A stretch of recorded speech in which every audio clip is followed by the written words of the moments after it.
Hi there. Here's an update from Man of Truth on Monday, December 10th, 2007. I'm aware that a lot of people are focused on the Fed, but I want to talk about something much larger than the Fed. And actually, let's start off with Genesis chapter 1. Nowadays, it seems God and His Son, Jesus Christ, His literal Son, Jesus Christ, there's a lot of misunderstanding. So I thought we'd go back to the beginning. And if we start right, we can stay right. So I understand that this will be controversial.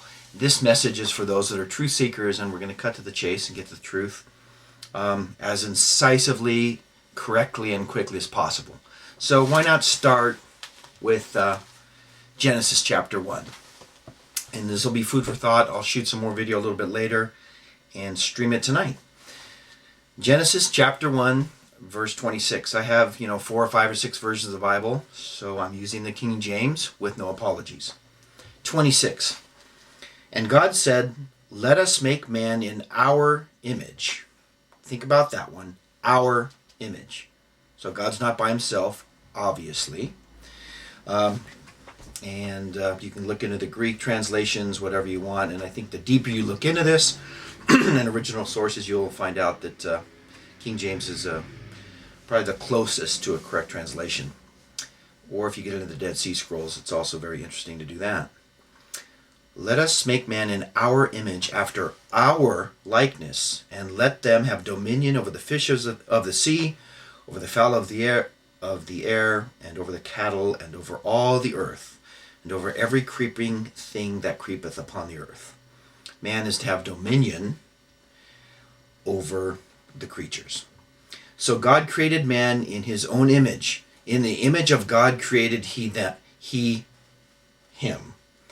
Male and female created he them. Let's read 27 again, okay? So God created man in his own image. In the image of God created he him. Male and female created he them. Let's ponder that one a little bit.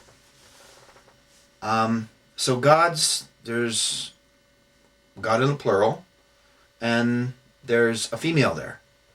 It should be pretty logical. To me it just rings true. I don't see why it's so difficult to understand if God has children that there's going to be a male and a female part to God. And indeed, this would signify an incredible unity between male and female. So, I guess what I would like to convey, that those that have ears to hear, those that want to know the truth, ponder this. And yes, you can even ask God. In fact, I was having some trouble sleeping last night, and I thought about what to talk about. It's economics. But the ultimate economic system is coming up soon. And it'll be ushered in after the second coming of Jesus Christ. And we'll have a wonderful economy down here. But it won't be a system managed by the Federal Reserve or the politicians that we currently have. It'll be managed by Jesus Christ himself. It'll be sharing, it'll be beautiful and wonderful, and that's what's to look forward to. We do have to go through some bad stuff before that happens, but that's part of the cleansing process. The old economy will die, and there'll be a new one rise up. Obviously, there'll be competitive frauds to that new economy of Jesus Christ, and so the key thing now is to discern which economy is a true economy. But if